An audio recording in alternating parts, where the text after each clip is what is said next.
in light of the sexual assault accusation made against Supreme Court nominee Brett Kavanaugh. The wife of an Emmy-nominated Netflix series director turned up at Monday night's Emmy Awards in Los Angeles with the message "Stop Kavanaugh" written in her arm, a graphic illustration of what really matters to liberals today. Kavanaugh's accuser, California professor Christine Blasey Ford, claims the now Supreme Court nominee sexually assaulted her in the early 1980s, when both were in high school, but only recently came forward with her allegation.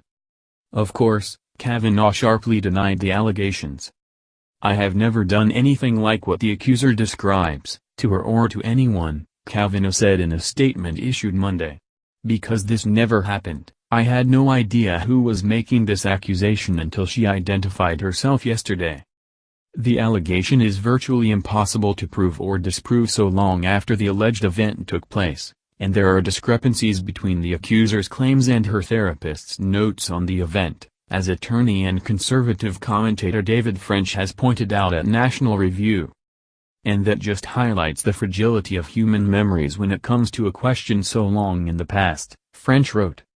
Recalling his own experience as a young lawyer, French wrote, "He was often struck by how two individuals can honestly believe they think they can remember the truth, but are simply wrong.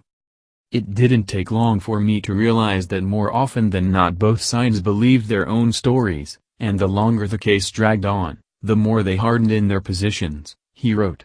"You're constantly on a quest for the sword that slays the legal beast, corroborating evidence." But corroboration isn't on the Democrats' minds when it comes to the Kavanaugh accusation.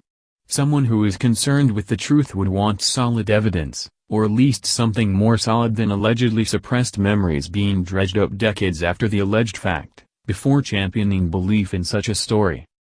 But it seems like the left is only concerned with stopping Kavanaugh.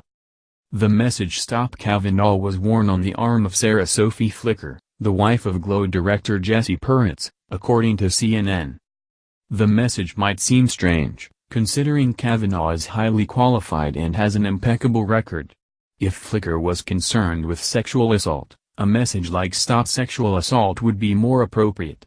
But that wouldn't suit the Democrat agenda. When it does suit the agenda, however, Democrats have no problem giving themselves a pass. Democrats have stayed relatively quiet about Minnesota Democratic Representative Keith Ellison, whose former girlfriend, Karen Monahan, claimed Ellison sent her threatening text messages and once dragged her off a bed by her feet, according to Fox News. The accusations against Ellison also have more evidence than those against Kavanaugh. Monahan said she has recent medical records from Ellison's attacks. "I've been smeared, threatened, isolated from my own party," Monahan wrote on Twitter. "I provided medical records from 2017, stating on 2 different doctor visits, I told them about the abuse and who did it. My therapist released records stating I have been dealing and healing from the abuse." You don't see many Democrats with the message "Stop Ellison" on their arms. Democrats are not concerned with the truth. They are only concerned with stopping Kavanaugh at all costs.